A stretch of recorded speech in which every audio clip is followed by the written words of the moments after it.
Hi. Welcome to the Above the Yellow Line live stream. I started that like we're starting an infomercial or something. Sorry, everybody, but good to see you all in the chat. Of course, my name is Taylor Kitchen, host of Above the Yellow Line, doing motorsports media your way. We got Adam, Dom, and Ben joining me to talk about all things NASCAR and just motorsports related tonight. There's been a lot of topics, but also we all tried to match tonight. I think we should try to do this moving forward, but we have our white shirts on, racing related and or not racing related. Dom's is 100% incredible. Yeah, but Adam's shirt, I'm jealous of that shirt, actually. I'm not going to lie. So, yeah, show it off. There you go. Yeah. Oh, that's okay. I genuinely thought that was a Rusty Wallace shirt. That's sick for Keselowski. That's what I thought at first, too. And then I was like, oh, all right. It is a Rusty hat, though. Yeah, okay. That's all right. That is sweet. Badass. That's cool. Awesome. Dang. Well, we have lots of eBay about 7 years ago. See, okay. This PSA for everyone out there, eBay. Go to eBay to get some of your NASCAR merchandise. Like it literally, my eyes have been open the past few weeks and it's now bad. So yeah, Dom, you want to tell us how many cars back there are from eBay? So I'm trying to think right now. The junior car is, I see some tint cars. I can't remember. Oh, yeah, that's what. We've turned a new leaf with that. Yeah. Most of these are tent cars, actually. Let's see. Yeah, no. Okay, this one's eBay. eBay. eBay. You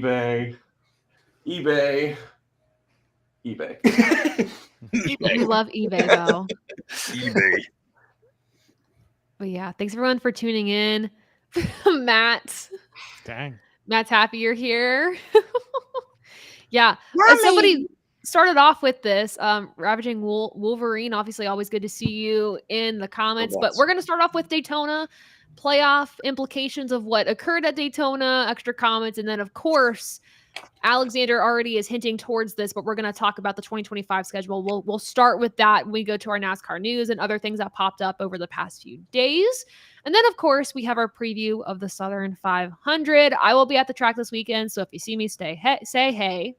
And we'll see you all there. But let's get into the points, what things look like. Obviously, as you can tell by the lovely presentation that I just always love to make, Harrison Burton won this one kind of shockingly, in a sense. Do we feel like there was a win? Maybe not this season, but based off of their Super Speedway performance, do we feel like this was in the cards for them at all? No, not at all. No. Not at all. So total upset, complete upset. Okay, total shock.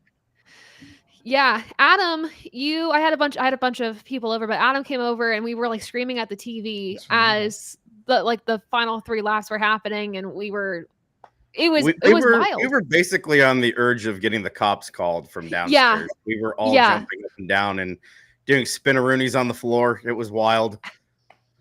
Yeah, it was wild, but we're learning things today. But yeah, it was a wild ending of a race to watch. And obviously with Harrison Burton's win, he locks himself into the playoffs. I believe I got the win this weekend or last weekend, but I didn't update the points. So here's how we stand going into Darlington. I feel like Adam's pretty much got this in the bag, but we're not going to celebrate just yet. We'll hold for just a second. But let's look at the actual drivers, the guys that are behind the wheel every single weekend. So Harrison Burton locking himself into the playoffs means that there is less wiggle room, and basically the stage is set going into Darlington. So Bubba Wallace and Ross Chastain are the first 2 drivers on the outside looking in that could potentially still make it in on points. It's going to be an uphill battle, but it's not impossible. Chris Buescher plus 21, Ty Gibbs plus 39, and plus 58, Martin Truex Jr. I see the comments in here.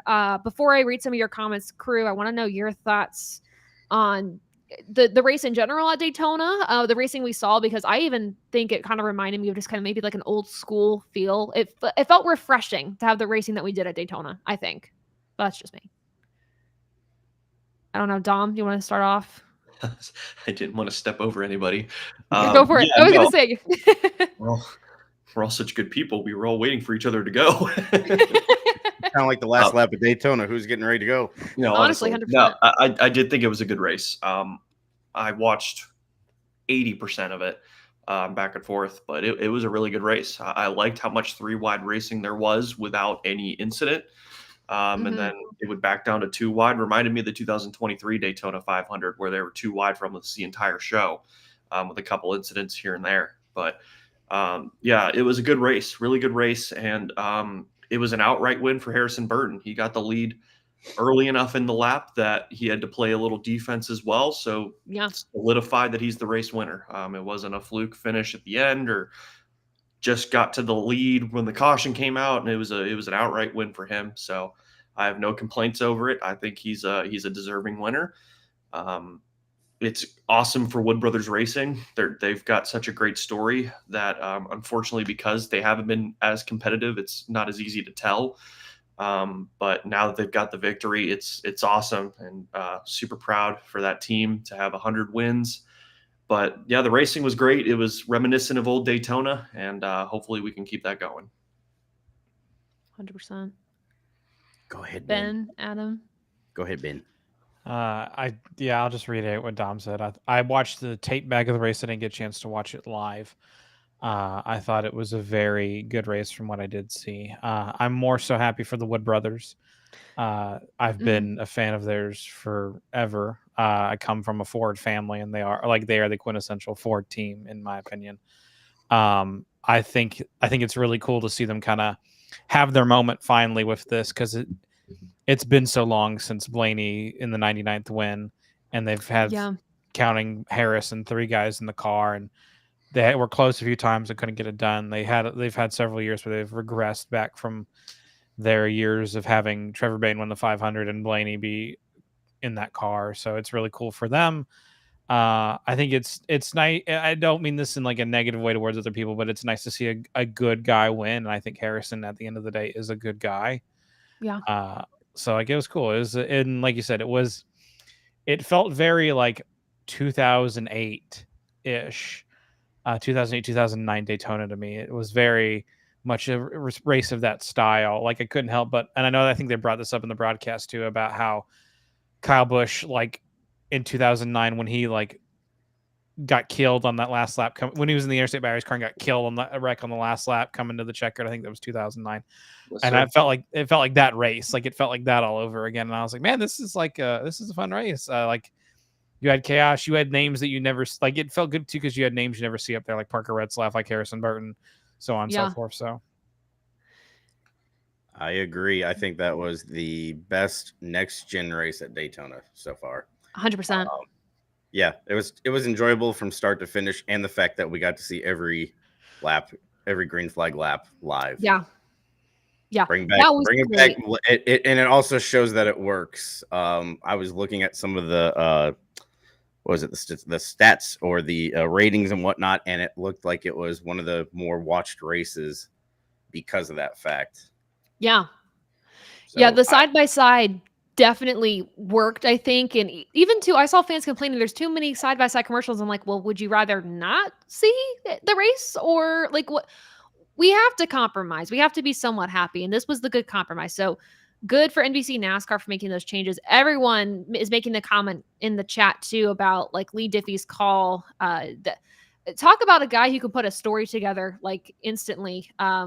Lee Diffie made that incredible call at the end with Jeff Burton by his side, calling his son to the start finish line. Like, that was so cool. And I asked Harrison Burton on Wednesday kind of about that moment, and got to be like, okay, so what did your dad like tell you? Like, what was that first conversation you had? And he goes, well, he punched me in the stomach so hard, I thought I broke a rib just out of excitement. And I was like, I mean, that feeling, seeing that father-son celebration was so cool. And like, now you can carry on the Burton name as Cup Series winners. Like, that's the coolest thing ever. But Lee Diffie, always an awesome announcer, and just getting to have him make that call. I'm like, okay, Lee Diffie's back. He's back in NASCAR. We love this. So that was cool too. But Dom, you mentioned this, or Ben mentioned this with Parker Retzlaff, right? Seeing guys up front that we typically don't see. Let's talk about that real quick. So the way this race ended, I know this is kind of maybe not an old talking point, but one that's kind of gotten people's blood boiling a little bit. But the end of that race, how that happened, we had the choose cone rule. It was obviously Kyle Busch choosing first. He chose the inside. Harrison Burton chose the outside. Then Christopher Bell chose the inside behind Kyle Busch and then Parker Retzlaff. He chose the outside behind Harrison Burton. Apparently, there is some fallout or some internal conflict with how Parker Retzlaff ended that race. Obviously, his second Cup Series start came home with a top 10 finish, which is incredible. But there was the expectation that he should have helped Kyle Busch get the win. He had an interview with Sirius XM NASCAR Radio that said he's not going to go into detail on the consequences of how he raced at the end there to try to get the win for himself and just how he went about it. But I wanted to hear your guys' thoughts. I've been very vocal about this online myself, about the fallout and the seeming frustration from Chevrolet and RCR about this. So it's a complex issue, but it's also not. So I wanted to see, Ben, since you brought up Parker at first, I didn't know if you want to start us off there. Sure, I can. This is what happens when you have men in suits try and run the world. It gets very silly and stupid, if you want me to be honest about it. Yeah. I there's some irony in this too, because you mentioned this is his second start in the Cup Series. His first start came in a Ford, driving the MBM 66 car like a couple weeks ago. So that's comedy. Parker has nothing to apologize for. And there's no reason why anyone should be mad at him, because he's going for the win there. And he thought Harrison could lead him to a win better than Kyle Busch. And there's no other ways about it. And I think that Chevrolet, you'll never see this because I am a small microscopic spot in the universe, let alone in your lives. But Chevrolet, you're stupid. You're very stupid. And that's all I'll say on that. Because I don't want to get in trouble by Taylor for swearing on here. It's okay. It's all right. It's okay. We're good. You're good. You're fine. Adam? I think I even I might have tweeted this or X'd it out or whatever the heck it's called. It's Twitter, it's not X. There you go. Twitter. Yeah. It's actually Twitter, formerly X. One of the socials, as the young kids say these days. You're going for a win. Blue Sky. You're going for a win. I think on the last lap, it's all out the window. If you have an opportunity to even be in that position of, holy crap, I can push the guy out of the way and try to win this thing, I think you go all for it. Obviously, if Parker would have been in maybe a higher up Chevy, because let's be honest, he's in a team that only runs maybe 4 races at max during a season. So do they really have all that GM support like everyone else? So like, I feel bad for him getting all this backlash because of it. I really think he would saw an opportunity to win, even if it wasn't going behind another Chevy. You got to shoot your shot. So he was trying to shoot a shot, and he ended up almost getting turned, coming through the tri-oval and hitting the wall and not getting that, not getting second. Yeah. Opportunity comes knocking, you got to go. Yeah, sorry. I'm watching back that last lap because I wanted to see. I just thought what I wanted to see. I wanted to see if Retzlaff actually cleared Kyle or not, but it looks like it was just a hair too close, and then Kyle got the run back. Listen, if Retzlaff clears him, then he's officially the highest running Chevy, and he can go for the win himself. So regardless, if you want him to do something good for Chevy, let him go win the race. That's what you want. Yeah, it's not the right guy if you're really going to make that argument. The one thing I'll say is if you're complaining about F1 having team orders, you shouldn't say anything about this. You shouldn't be mad that Kyle Busch didn't win this race. Parker Retzlaff did what he needed to do to try and win for his team because he sees himself pushing the guy to the lead. And if he pushes him hard enough, he's going to be second. And now the race is, in a sense, in his hands. Where he can either cross him up and try to go for the win, or maybe they make contact, Burton spins, and Retzlaff is the winner. I have no complaints over what happened here. Parker Retzlaff was in a situation where if he backs off to let Kyle get the better run, he's going to take a bunch of people out with him. And what if the caution comes out and Burton's in the lead? So regardless, it doesn't happen. So there's way too many variables to be mad at Parker Retzlaff. It's way too fast of a process and a too dangerous high risk game of chess that we shouldn't be making complaints like this. I can see it. I can see them being upset if Kyle Busch was leading at, let's throw a track out there. If he's leading at Kansas, we'll go with Kansas. Thank you, sir. Kansas. Let's say Kyle Busch is leading at Kansas. Retzloff's about to go a lap down, and he chooses to fight to stay on the lead lap and not let Kyle by, and Kyle gets caught, and someone from another manufacturer wins. I can see that being like, bro, what were you doing? Yeah. But he was going for the win. Why are we mad? He was going for the win himself in your equipment. He wanted to win too. I'm sorry. Yeah. I mean, I think the thing that sticks with me is we shouldn't be punishing this driver, Parker, a driver who's making his second Cup start, for a situation he did not cause. That situation is RCR has not had a season to put their drivers in the playoffs on points. They have not given a 2-time Cup Series champion and Kyle Busch the equipment he needs to get into the playoffs. That should not be this young driver's problem. He should not be the one that is helping you get into the playoffs. That should be you. If you are a championship caliber team, you should have been in at this point. And if you're not, then you need to race respectfully. And I respect the crap out of how Kyle Busch raced that last lap. It could have been easy to junk somebody out of a win to get it for yourself, because we've seen that and there's repercussions for that. But for Kyle to race the way he did, and afterwards to the media was just kind of like, it is what it is. We don't know what it was like after he talked to the media, but in that moment from Kyle, respect the hell out of him. But the fact that the manufacturer and the team is making it this young kid's problem, dumb. There's no excuse for that. I've said too much, but anyhow, so it's just like, I was like, I need to stop while I'm ahead.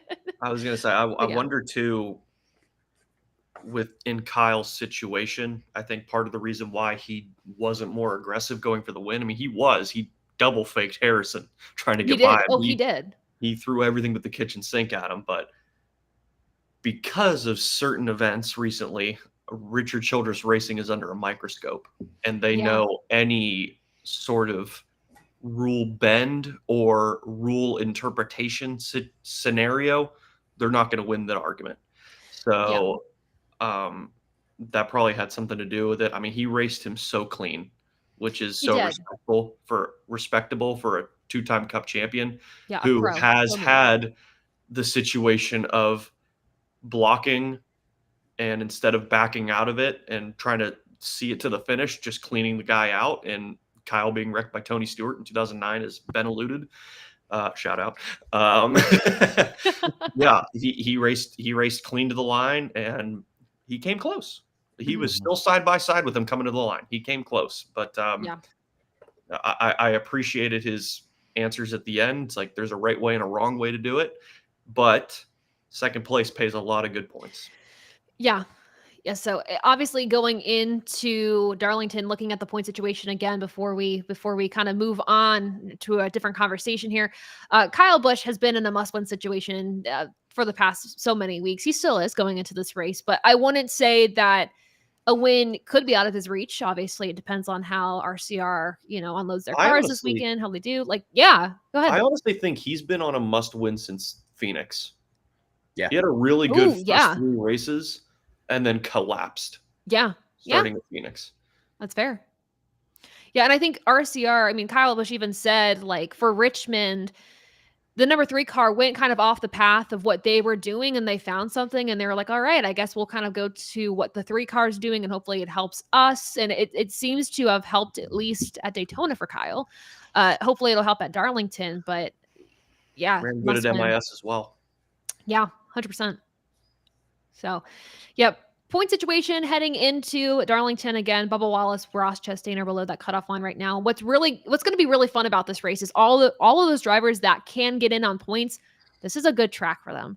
So we should see some really good racing this weekend for the Southern 500, obviously to the Xfinity Series at the track this weekend. So it'll be a really good time, but we will get to that. Don't you worry. Now we're going to go to some NASCAR news, and we're just going to start right off by talking about the schedule, because it's the thing we all want to talk about. It was released today. And there's good and some bad. We're going to start with the Cup Series, go to the Xfinity Series and Truck Series. And I think the Xfinity and Truck Series kind of overlap a little bit in terms of cool news and excitement and schedules and everything like that. So Cup Series. Hopefully, I've made this graphic to where it can be legible. Okay, so it cut off Daytona for the regular season finale, but that's fine. That's cool. I'm the regular season finale. You have to do NASCAR trivia to get into the playoffs. That's the final event for these drivers. Ooh. That's it. Yeah. But yeah, so the key takeaways for the Cup Series schedule, what were they for you all? Since we'll go left to right, so we'll start with Dom. What's one thing that you kind of noticed with this schedule? I know we've already talked about some of the big changes that have been released, but some things you noticed. COTA week 3 is kind of nuts. Yeah, no, agree. I agree. Going road course right out of the gate. Yeah, we do 2 super speedways and then a road course. I mean, my goodness. So that's pretty gnarly, I would say. Homestead's been early in the season before, so we've seen it done before. So I'm okay with that. I just feel bad it's not the last race of the year, but I think that ship has officially sailed. I don't think they're ever going back for the championship there. Poor one. Yeah, I mean, it's all pretty standard. Looks good. North Wilkesboro still got the All-Star.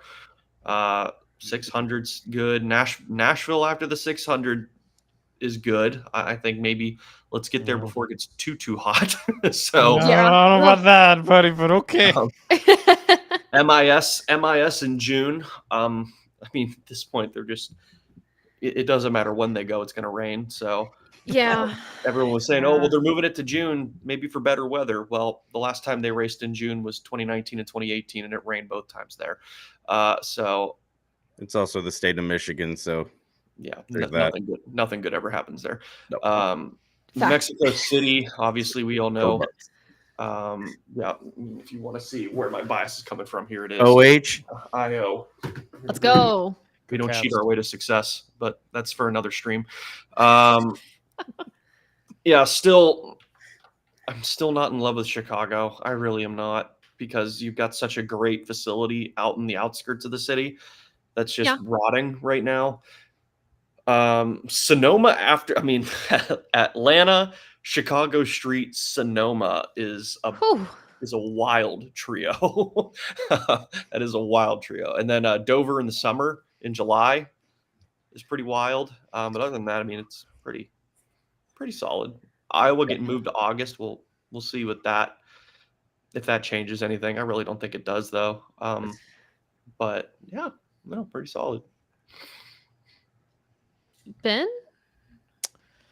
The schedule kind of has a little bit of everything for everyone, really. You've got the hardcore fans that get back Bowman Gray and Wilkesboro again, which I think is cool for them, as well as the continual other tracks. You have them trying some new stuff with Mexico City, which I think will be a really good way to grow the brand and everything. I'm interested to see how Gateway does in the playoffs. That's kind of a weird move, but sure, like why not? I'm interested to see a couple different things. The biggest thing I'm curious of now, seeing this fully laid out in repertoire in front of me, is I'm interested to see that summer stretch between Charlotte and Indianapolis with how Prime and TNT do coverage, because you've got some very big races in there. You've got the Coke 600, you've got Mexico City, you've got Chicago on TNT, and you've got Indianapolis, like arguably one of the crown jewels, depending on who you are. 4 big races there for 2 new TV providers. I'm interested to see how all of that goes. Other than that, like Dom said, it's pretty tight. It's pretty solid. Happy to get an off weekend there for Easter. I think that's important. Solid schedule overall. I'm happy New Hampshire's back in the playoffs. It just feels right. It feels like the chase. And that's what I really like about it. It feels very like chase for the cup stuff, which I really enjoy that. That's about it. Adam, what do you think about, I know this is kind of like old news, but now confirmed, Talladega in the playoffs? Y'all get your popcorn ready. Well, that race, we could have 8 cars finishing that race, honestly. That's generous. Yeah, I think 8. Well, let's put it this way: 2 unscathed, everybody else lots of duct tape and bear bond. One thing I want to take note of is the stretch from Texas to Nashville. Those that's a lot of cookie cutter tracks. minus the All-Star race. That could be a fun stretch of races, honestly. Even adding Michigan to it as well, because Michigan always puts out bangers. Coda moving to early March, that could be a really cold race. Now that I think of it, Texas is still thawing out at that point of the year. Yeah. So that could be interesting. Cold breaks, cold track, cold air, cold everything. Could be interesting. Sonoma moving also. The Sonoma race moving, that having 2 road course races back to back, that's a first. Should be interesting. I'm not crazy about moving Gateway to the playoffs. That was a strange move. I'd rather have Iowa in there personally. Honestly. New Hampshire being in the playoffs, that's where it should always be. The fall New Hampshire race always felt better than the summer New Hampshire race. Mm-hmm. Homestead once again getting booted earlier in the season. I don't like that. I don't like Not that deserved. move at all. No. But it makes sense. Not really. But you need a warm weather track that you know you're not going to get snow or like rain at, and that's always a solid bet. I know, but I don't want to admit that. I mean, yeah, I don't either. Sorry, I interrupted you. Continue. Yeah, that's about all I have for Cup. I mean, I was kind of expecting these tracks to be there, and the dates. That's what I actually had a spreadsheet. I think I shared with you, Taylor. I was trying to get whatever dates to line up with either other series racing at the tracks, and it was pretty close. The only thing I had messed up, I believe, it was the whole Mexico City and Michigan. And Sonoma. I had those ones all out of place. But other than that, it was pretty accurate. I was gonna say you got pretty close, honestly. Pretty close. I'm more excited about the other series, especially the trucks. Getting ready to talk about them here in a little bit. Yeah, Ben. I have 2. One's a statement, one's a question. The first one, I keep can we leave Coda behind already? I'm tired of this feeling. I'm tired of this feeling like a shoehorned in thing at the end of the day, and it feels like we're just throwing it in to throw it in now. It's like the one thing that stands out in this lineup still, and it bothers me. That's my first thing. My second thing is kind of a question that kind of leads towards what Dom made comment at earlier. So there have been a lot of rumors this week about the street course moving a couple different spots. Cincinnati's one of them. San Diego's another.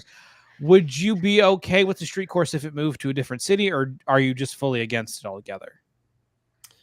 I'm more so, I don't understand why we want to be in that market, and we have a facility that is designed just like a Kansas that has the last 5 races put on showstoppers. Yeah. No contest, showstoppers. And we'd rather race in the street. And I've got relatives that live in the city of Chicago that says when NASCAR starts getting ready for the race weekend, it ruins the city. It just makes traffic a nightmare, and it's just annoying. So fair. Like a San Diego, because now there isn't a track there because they're still building whatever's going on in Fontana. Not Cincinnati. Don't even do that. No, man. Cincinnati doesn't make sense. Skyline Chili, baby. Because my thing there, facility close to it. My argument to Cincinnati would be, well, then just go to Kentucky. Thank you. Thank you. They would also have to do a lot of work to Kentucky because they ruined it on the reconfiguration. Yeah, that's the thing. 100%. But yeah, it's more so like Chicagoland's so good, but we want to put a circus on instead. Somebody call Dale Jr. to get the weed whackers out. We'll go resurrect Chicagoland. Yeah, I'm in the same boat with you, Dom. We have perfectly good tracks that are around the area where we're wanting to put these street courses, so why not just go there? I think there's a positivity in bringing NASCAR to people, but if it's in a major city where it can be disruptive like it was in Chicago, I don't know if the benefit of trying to get people there to like NASCAR outweighs the cons of we're going to annoy you, so then you have to pay attention. It's kind of like how it feels sometimes. But I mean, to be fair though, too, like it's brought a lot of like new fans into the sport. It's been a really cool event. So there's pros and cons to it, but yeah, like I look at when somebody said Cincinnati, I said, "Are you losing your mind?" That's the first thing I thought of. I was like, "Have you driven through Cincinnati? There is no way that NASCAR could host a street course there. There's no way, absolutely no way." Just like, I guess this is just like I've had bad experiences going through Cincinnati, but it's just you can like, do it. You can do it. I just feel like this, like it's too narrow. I guess you can do it. You can do it. I've talked about this as someone who frequents Cincinnati and was literally up there on Tuesday night for a concert. Like, you can do it. You could figure it out. You could do it right there by the riverfront, right there by Reds Ballpark. I mean, that'd be cool. Paycor Stadium. You could do it. Do you want them to though? Yeah, I think I'm gonna swear. I think that'd be kick ass. Go, yeah, okay. I think it'd be incredible to bring a race like that. And if you want to get cool, block off the second. It's not a. I can't remember the bridge names. Block off the second bridge and have them run back into Kentucky and then run right back over. Cross the bridge in the Newport, come right back. You know what? Like bring Joe Burrow out to the race. Yeah. Bengals crossover. That's a market that's on the up and up. I don't see why it couldn't work. That's fair. If we want to race in Ohio, Adam, do you think we should go back to the Cleveland airport? Ooh, we're not Detroit, baby. Let's go. Thank goodness. Wide open places. The 3-season Ohio, all potentials. Or just go to Mid Ohio. That's a great idea. That's too easy though. I don't think you could handle a cup race. They could not handle a cup race at all. Barely handle an ARCA race. Yeah. I love that track. The facility is so great, but they don't have the infrastructure to handle it. So Adam got beamed up. That's okay. Hopefully he'll beam back in when we move to the Xfinity series. So yeah, Xfinity series. Xfinity series. Let's talk about that. So here we have Rockingham obviously announced.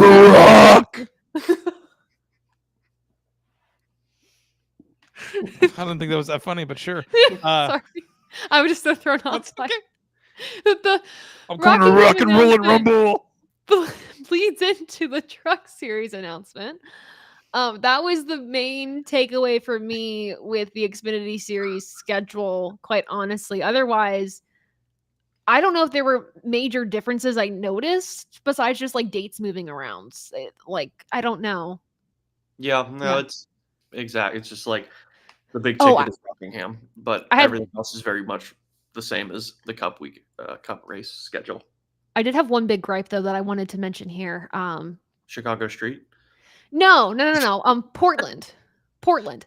Love that track. Awesome track. Really cool. But the past few years, because of rain, and this is mostly just due to weather, so take this with a grain of salt, but it's something that I'm very passionate about talking about. I'm knowing how frustrating this is for the teams.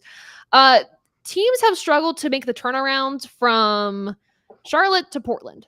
So now we're doing Daytona to Portland, opposite sides of the country. And we're going to say, okay, have fun. Daytona, in August, probably rain, but have fun. I'm like, we're making this problem worse for the teams. So scheduling wise there, I was like, ooh, but also granted, there's some other scheduling things where I'm like, the travel is going to be a quick turnaround, but that was the other thing I noticed. But Rockingham, 100% key ticket item on this schedule right here.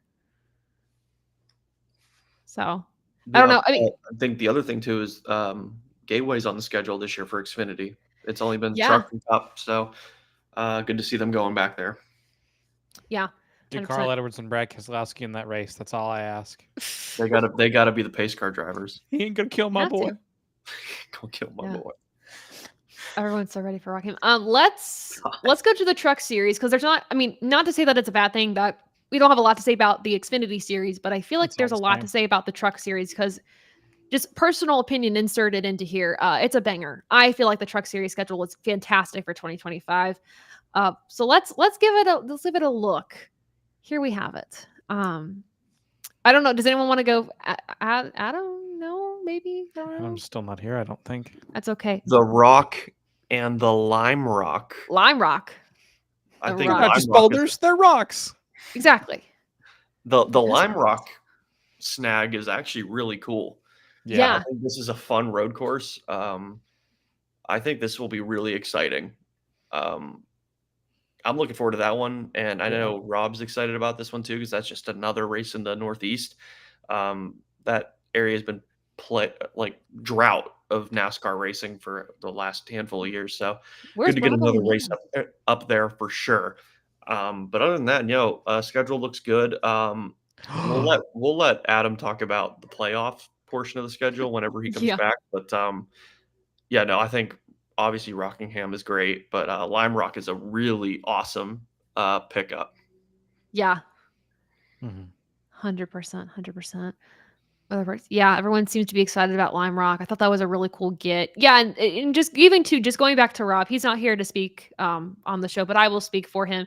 He wants more NASCAR in the New England area. Every show, I feel like he talks about it because it needs to happen. There are such passionate race fans up there, and you have the mods, and that's really cool. But like, there's also really big NASCAR fans there too. So I think the fact that they're getting another race, I know it's not Xfinity or Cup, but it's trucks. Like, that's still really cool. Like, that's awesome. So I think that's a really cool grab for all the fans up there. I know with that means, we're moving kind of away from the West Coast with some of these races, and just in general, right? But you know what? There's a lot more race fans, I think, in the New England area than there are in like California. So why not? But Adam, we've reached your portion of the schedule where we're just going to let you from talk. the alien mothership. Oh, we love that. Wow. Wow. They told me that they moved Portland. Oh, we're on trucks. Sorry. Last segment. Is there a delay? Anyway, as we were talking, the trucks. What do you want me to talk about? I left the playoffs just for you, buddy. Yeah, playoffs are all for you. Really? Okay, let's get to. Well, let's start off with the light beatings of Darlington, Bristol, and finally returning to the Northeast at New Hampshire. Great track for the trucks. Shout out to our comrade Rob Branning, who's going to get a lot of work this season. And then we get to the bloodbath, the round of the round of bloodbath, the Roval. Welcome to the Gulag. Gulag round. Yes, this is the Gulag bloodbath. Everything all above. Interesting that we're going to the Roval. Going from having one road course race this season to having now, what is that going to be? 2? Yeah. Well, no, 3. Lime Rock Park. That's right. Watkins Glen. So, kind of interested and intrigued by it. We'll see how the new Roval layout works this season. Then you go to Talladega, and good luck to you. And Martinsville, another banger. So that is going to be crucial. Those 3 races will make or break a lot. It's going to be rough, but excited about Lime Rock Park. That is a fun little road course that is fast. That's going to be cool. That whole stretch from their whole schedule, that schedule rocks. Yeah. Notice how I said rocks. I love that. I caught it. Yeah. I got you. Yep. Yeah. This schedule is so good for this series this year. And I will say maybe Lime Rock could have been a potential replacement for maybe Mid-Ohio if there was even a chance that it would have come back on the schedule this year, but I highly doubt it. But it is just sinking in with me now that Mid-Ohio was not on the schedule. So that kind of sucks, but also very much understood. Love that track, but it just truck series I think is too big to be there at this point. Not going to Dakota this year. Yeah, I think that's that good. move. First time since 2019 trucks are going to Martinsville twice too. Which is big. The races at Martinsville for truck is great. That's good. I didn't either. It was 2 races up until I was thinking about it. I was like, we haven't been there in a while, like twice. Yeah. Farthest west race is Vegas, and then I guess Kansas. I think that's good though. I think you need this. I think you need this series to be an East Coast short track series or an East Coast a quirky track series. I don't know what you'd call it. Like throw Lime Rock in there. Get some South Boston in there at some point in time. Go to these like. We're quirky, we're cool, we're having fun though. We're going to Road Atlanta next, just like something like that. I think it'd be fun. Ooh. Ben, don't even flirt that idea because I just got goosebumps. You saying Road Atlanta? I'm glad I can help. Thank you. My one suggestion is if we're going to go to Vegas, let's run the bull ring. Ooh, let's run the bull ring for the hell of it. Why not? Yeah, because I was going to say the only 2 West Coast races we have, which correct me if I'm wrong here. Just Phoenix and Vegas. Yes. Is that it? Yeah. Yeah. Because at this point, it's like, then why are we even going to Vegas? Just make Phoenix the one trip we go out to the West Coast. Put another track in Vegas's spot. Because we need to make money, Taylor. I know, but like, make it make sense. It's about money. Money. A girl can dream, right? She can dream. No. That's all right. Would have been cool to have the trucks go to Portland. Freed from disease, imprisoned by capitalism. Yeah, truck to Portland would be pretty cool. Wow. What a time. But yeah, I'm actually... Send them to Sharon Speedway. Yeah. Pikes Peak.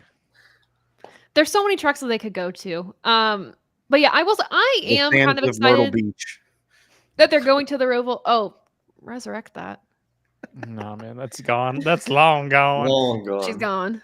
Yeah. Send back to Eldora if you're going to do anything goofy with them. So, any other comments on the schedule? Hold on, I'm thinking. I was like, hold on, I got something for this.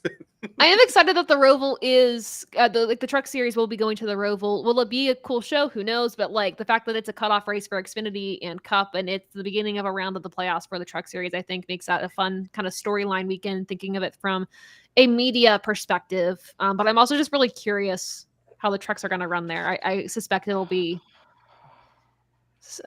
Shout out Truck festive. Series for having a race on my birthday this coming year, as always. Ooh. Oh, they've got. Are they doing 2 Bristol races this year? They've got 2 Bristols. They do. Oh, dog! Let's go to Race and Reference and see. Oh, we are. Wait a second. I can find it first. I'm just kidding. No. I probably can't. They did Bristol Dirt. So this 2013, they did Bristol Dirt and then Bristol. So we are doing a double Bristol this year. So no, they did double Bristol this year too. Okay, all right. They did Okay, Bristol. Christian Eakes won Bristol in the spring. Okay. And then Christian Eakes will probably win the Bristol race here in a few weeks. Wow. Yeah, John, I see John's comment here about Eldora. I don't even know if trucks will ever go back to that. Sorry. They won't. John, I don't know you personally, but I'm sure you're a good guy. Let it go. It's not. Don't crush John's dreams like that. I'll buy you a beer if I ever meet you in person, John. I promise. But this was one you kind of got to let it go. Yeah, that'll never happen again. Yeah. Oh, you didn't meet John at Charlotte because you were working. Yeah. Oh yeah, that's right. Which I won't be doing next year. Foreshadowing, kids. Love that. Wow. So much stuff next year. But let's get to some more NASCAR news. I know the schedule took a bit because there's a lot to digest there. But somebody mentioned this. So let's sorry, hold on. First, okay. I went on the internet and I found this. I went on the internet and I found some really cool facts, you guys. I found some really cool news and things on TobyChristie.com. Check out TobyChristie.com for all your latest NASCAR news. We're going to keep this brief because I'm kind of done talking about this. I'm not going to lie. Austin Dillon's penalty, the final appeal officer denied an appeal. Or basically he lost the appeal again. Quote the SMT. Yeah, I was like, the data presented today from SMT and IDAS systems indicate that more likely than not a rule violation did occur at Richmond Raceway. So yeah, that happened and I don't want to talk about it. We're going to move on. I just want to let you know if you didn't know. Moving on to some theories now. So maybe tinfoil hat or maybe not.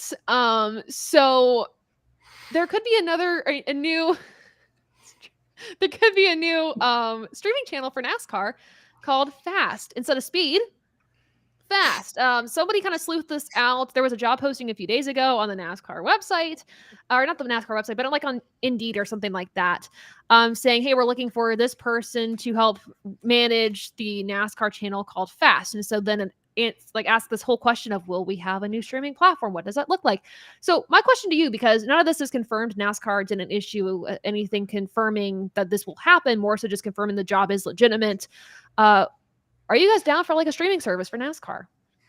Really quickly, I don't think it's going to be called Fast. Fast is an acronym in streaming, free ad-supported streaming television. So interesting. Okay, I've dealt with it before with some of the stuff that we did at the station for OTT or over-the-top streaming stuff. So just wanted to clarify that before we kind of got too deep into it. So we'll go for it.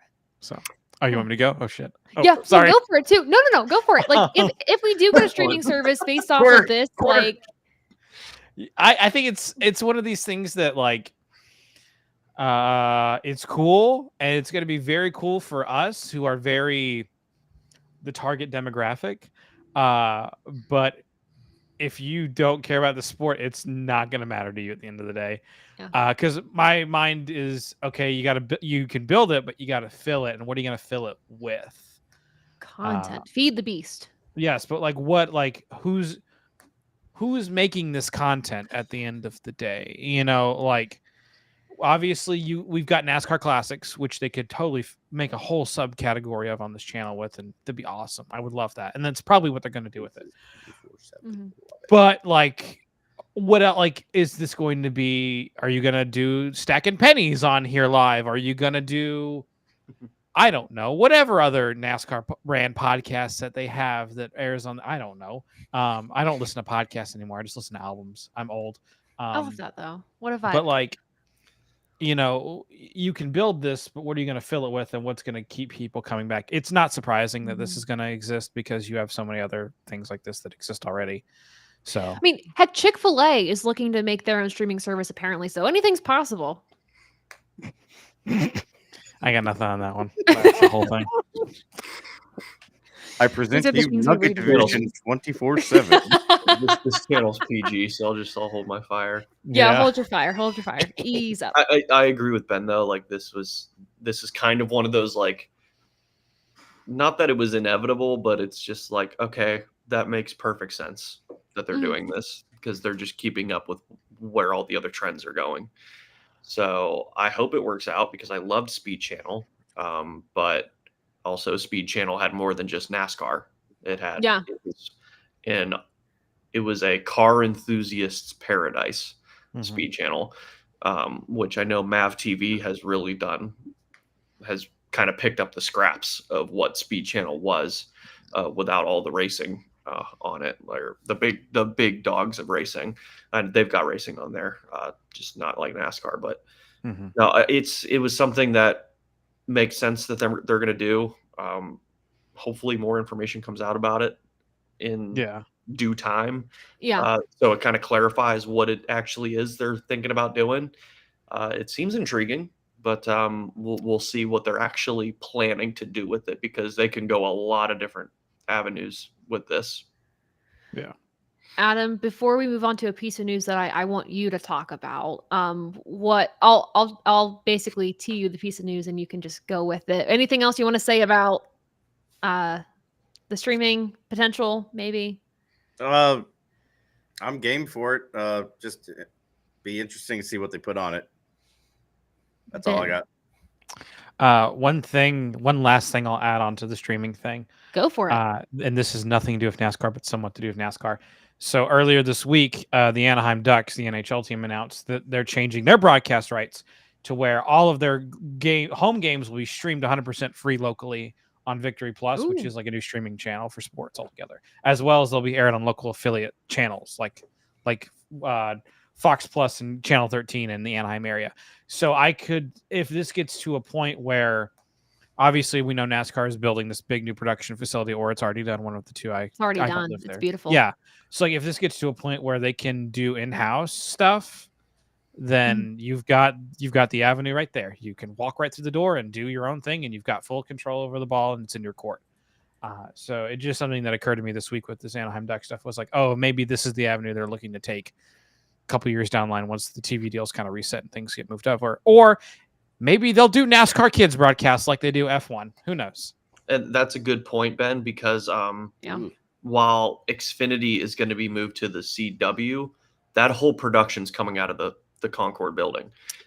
So while it is CW, it is fully produced by NASCAR. So that's honestly the beta test for what could be coming. So that was a good call out. Intriguing.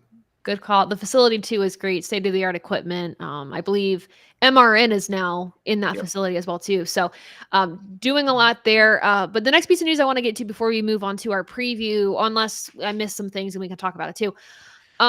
Adam, this revolves around you a little bit because it's SVG related. So obviously, we had the announcement that Shane Van Gisbergen is moving to the Cup Series next year at Trackhouse Racing in the number 88. Justin Marks got the blessing from Dale Jr. to use the number. Justin Marks said, we don't take the choice for our numbers lightly. We know the history that they have with the 99 and the 1, and they wanted to continue on the legacy of another number, and they chose the 88, which I think is pretty cool. The day before that announcement, they announced that Zane Smith will not be returning as a Trackhouse driver in 2025, so he can pursue other opportunities immediately. And so, as a reminder too, obviously Zane Smith is driving for Spire this year, but he's contracted under Trackhouse. So he's going to be, we don't know, doing whatever next year, but apparently too, even, yes, potentially.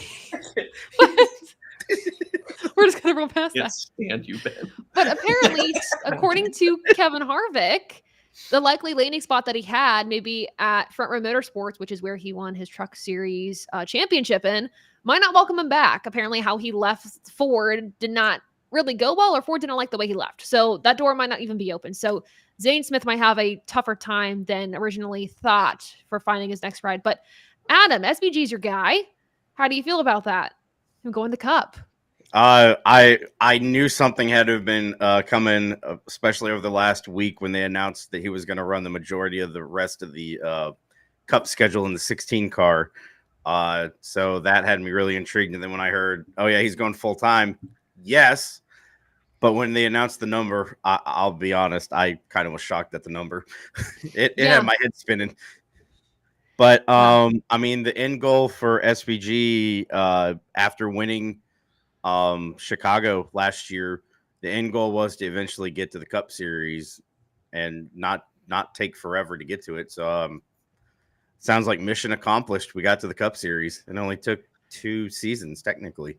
Yeah. So I mean, it was going to happen. Maybe it's happening too fast. Maybe it's not. He's an older guy. He's got a lot of experience. It's carried over somewhat. He's still, learning how to run ovals. So that's the only part that's going to draw me back a little bit and be a little anxious and nervous next season. But the Cup car drive is completely different than the Xfinity car and ovals. So it might be nothing to worry about. It might be easier. It might be harder. I think he's definitely capable of being able to have a successful season and maybe get Trackhouse back into the winner's circle. It's been a rough season for them, honestly. Ever since the lucky win at Atlanta, it's been rough. So maybe having 3 cars that'll enhance their program. I know sometimes when teams do increase their size, there's a little drop. The performance comes down, but I think it'll be a good thing. Mm-hmm. Overall, good thing, Ben? Yes, no, maybe. Zane Smith's a fraud. That's all I got. Dom, anything you want to add? I'm happy for SVG. I think his Xfinity season this year has been solid. He's been good at finishing the races. Obviously, his road course prowess doesn't even need to be analyzed at all. He's going to kick butt there because that is what he's been. I mean, he made a living winning road courses against the best road course racers. So what did you think was going to happen when he got into an Xfinity car? So I do think we're in for some excitement next year. I just hope that I think it's great he's running Darlington this weekend because it's a real trial by fire on an oval. Mm-hmm. It really is like this is a worst case scenario oval for the year. So just take this in and know that this is the worst, and then know that the ovals get a little easier each week. So I'm glad we're starting him off with Darlington. It'll be a real trial by fire for him, but no, he's got good sponsor backing. He's a good guy. Just super happy all the time, and my gosh, can he race on road courses? Yeah. No, I'm excited to see him take on the Cup Series full-time next year. AJ Allmendinger, won't be his teammate because Allmendinger's at Colleague, and I still get it confused to where I'm like, okay, but SVG's with Colleague this year, so he's going to Colleague in the Cup Series next year. He'll be a Trackhouse driver. But they're running a Trackhouse number on the Colleague car. It's so confusing. The 97 will not exist next year. Zane Smith will always be a fraud, though. Wow. These are the things we carry. Zane's going to get your address and come to your house, Ben. Yeah. Sure. We'll have a beer and I'll tell him to his face. Man.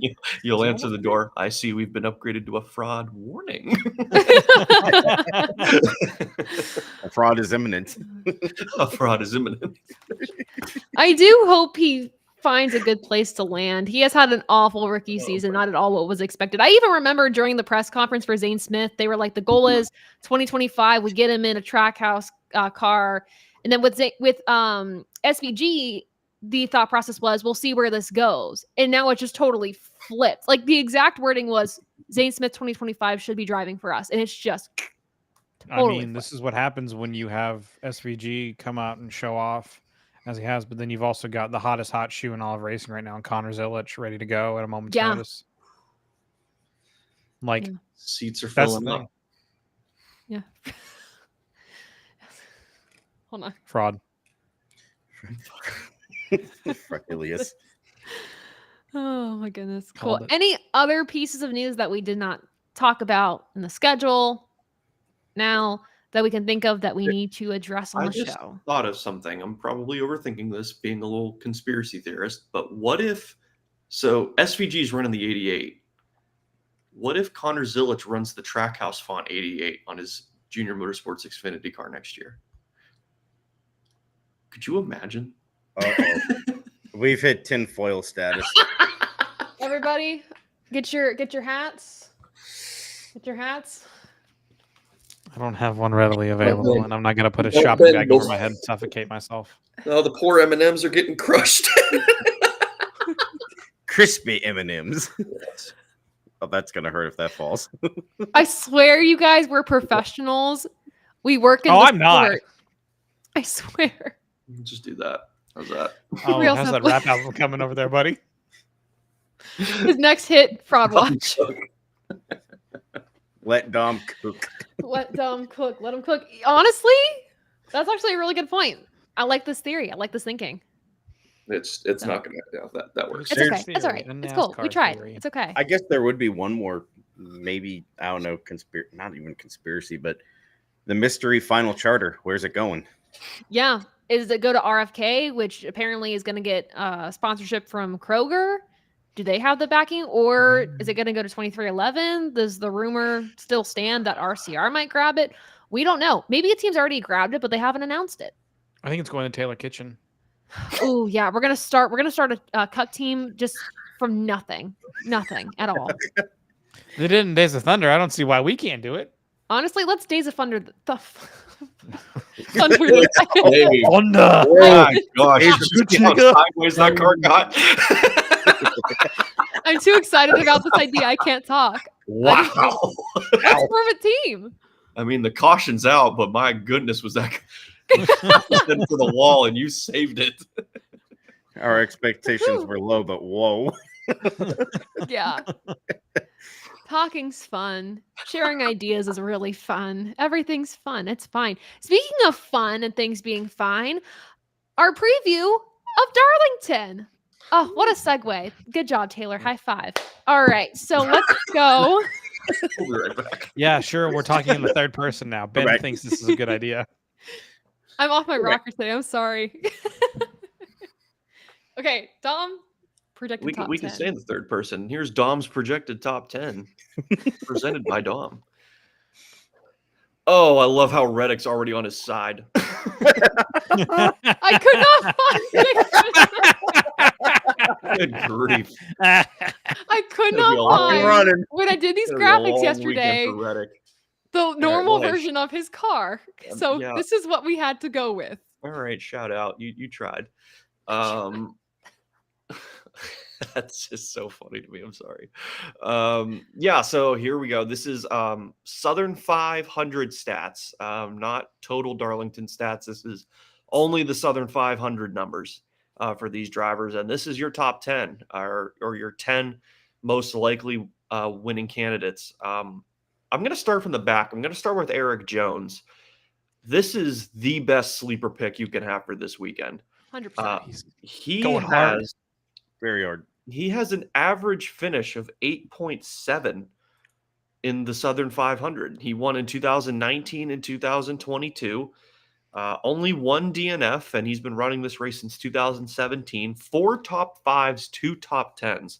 I'll read you all of his finishes. So the reason why he's all the way down in 10th is he's not a good qualifier in the Southern 500. His average start is 17th, and the one DNF doesn't help either. But these are his finishes. With that, we'll exclude the one DNF. That was a 32nd.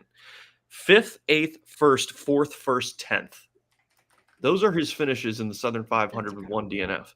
So, yeah, it's just you got to pick Eric Jones because I know you've got extra picks left for Eric Jones. So put the 43 in your lineup.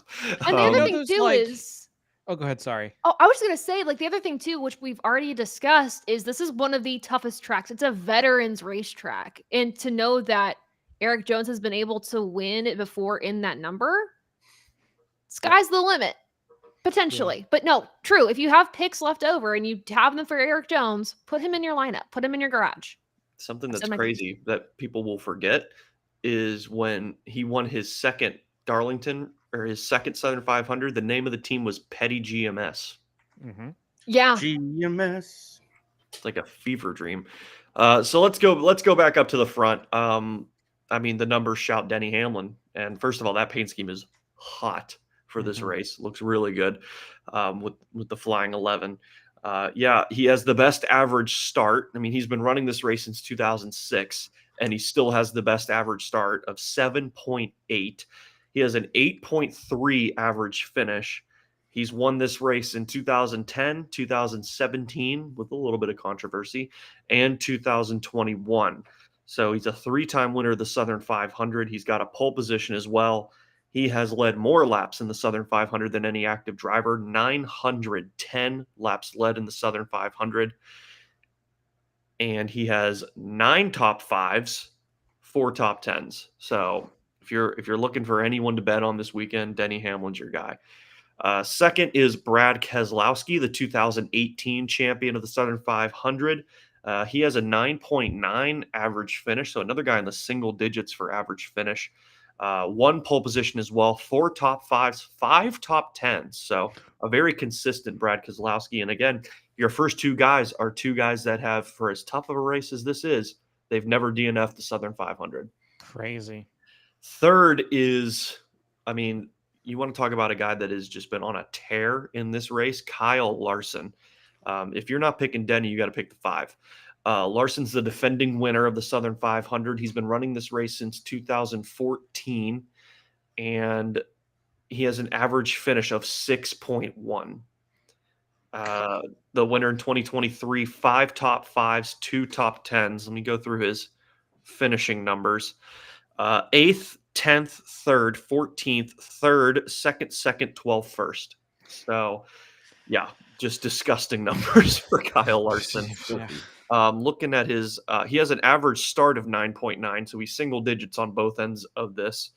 1 pole or no pole positions though. He's never started on pole. He's got 711 laps led. He and Denny have led the most laps 3 different times, which is second on the board. Someone has done it 4 times. We'll get to them in a moment. And again, no DNFs for Kyle Larson. So another very, very solid pick in that number 5 car. Someone that needs this win more than anyone else is Kyle Busch, and he's 4th on the board, the 2008 champion of the Southern 500. He has completed more laps than anyone else in the Southern 500, 6,629 laps completed. He has 2 DNFs, which goes against him, but he's got 871 laps led. He's led the most laps 4 times, which is more than any other active driver. 4 top 5s, 7 top 10s for Kyle Busch. If he's ever needed to win, it's this weekend. I know 2020 got a little scary there, and he didn't get his first win of the year until Texas at the end of the season. But, I mean, if he doesn't get it here, we're in international waters for Kyle Busch. We're in trouble. So he's 4th on the board. Joey Logano, I think just sheer consistency is what puts him 5th on our board here.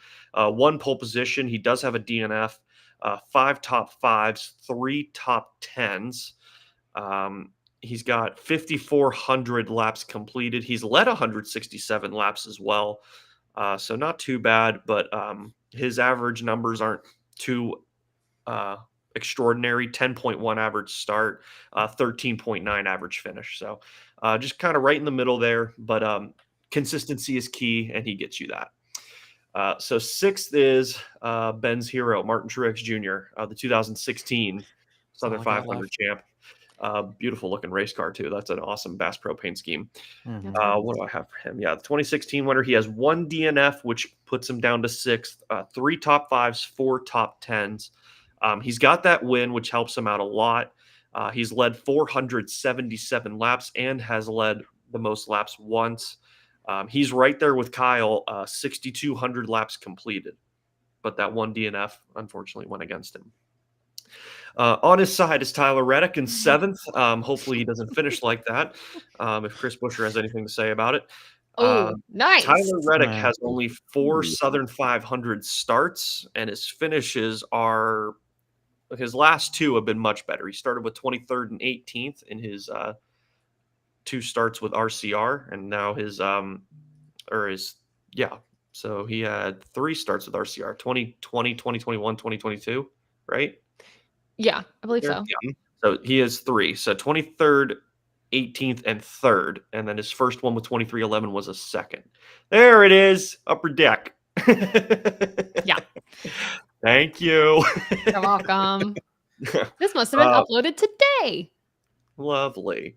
Yeah. So he's got 2 top 5s. So that helps him out a lot. Only 4 starts, though. So not a lot to go off of here. Average start is in the singles of 9.5.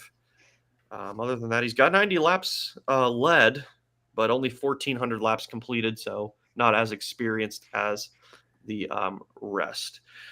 All right, that's enough of the side and above shot of Tyler Reddick. Let's go to 8th on the board, which would be, pause for effect. Pause for effect, wait for it. Harrison Burton! And here we are. He's on a heater. Harrison Burton's sort of teammate, Ryan Blaney. Nice segue. The defending Cup champion, Ryan Blaney. Put some respect on that name. Yes, thank you. The Ohio native, proud Buckeye fan, and Cleveland Guardians fan, Ryan Blaney, is 8th on the board. 1 pole position, but only 1 top 10 for him. 3,200 laps completed and no DNF. 17 laps led for him. Has a good average starting spot of 10.3, but an 18.9 average finish hurts him. They just need consistency out of the 12, and he's very good at delivering that. So trust Ryan Blaney to get a good finish for that team. And if there's carnage, he could be there to steal the victory. Christopher Bell is 9th in the Ream number 20. 1 pole position, which I believe came last year. If I remember correctly, it didn't. So why'd you have to lie, Dominic? Or did it? Yes, it did. All right. So I lied to myself. I was reading the wrong side. I was looking at finishes. So yeah, he got his pole last year. But his finishes, are 34th, 20th, 5th, and 23rd. So 1 top 5 there. A little bit more to be had from him. The only other stat leaders that weren't in the top 10 was the DNFs, and our man with the most DNFs is Michael McDowell with 6. Ouch. Your notables outside the top 10, Austin Dillon's the first one out in 11th, William Byron 12th, Chase Elliott 13th, Chris Buescher 14th, Ross Chastain 15th, Alex Bowman 16th, Bubba Wallace 17th. Ty Gibbs 21st, but that's only with 2 Southern 500 starts. Daniel Suarez 23rd, and that's about it for guys with a fair amount of starts. The rest of these guys are getting maybe their 3rd or 2nd start in the Southern 500. So experience pays dividends here. 100%. 100%. Before we close out the show, any thoughts going into the Darlington weekend, even to Xfinity this weekend? Every point matters. Joey Logano's running the 15 for AM Racing in the Xfinity series. So we've got the last championship 4 is running the Xfinity series race. What's that? Well, all like the Championship 4 last year are running the Xfinity Series race. Oh. No, they are? Is Blaney running? That was a who? Hold Hold on. Oh, wait a minute. It may be 2 years ago, Championship 4. Joey Chase, Christopher Elliott's running it. Gregson, and Chastain.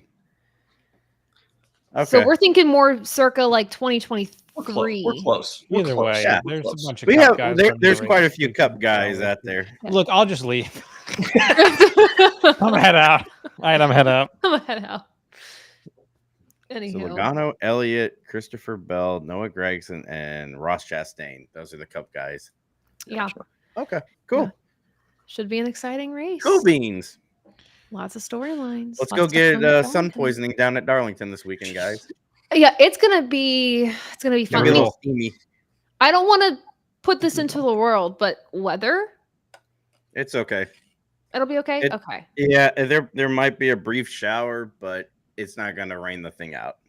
Okay, that's good. That's good. We'll get the race in Cool. All right. Saturday or Sunday, both of them. We'll get it in.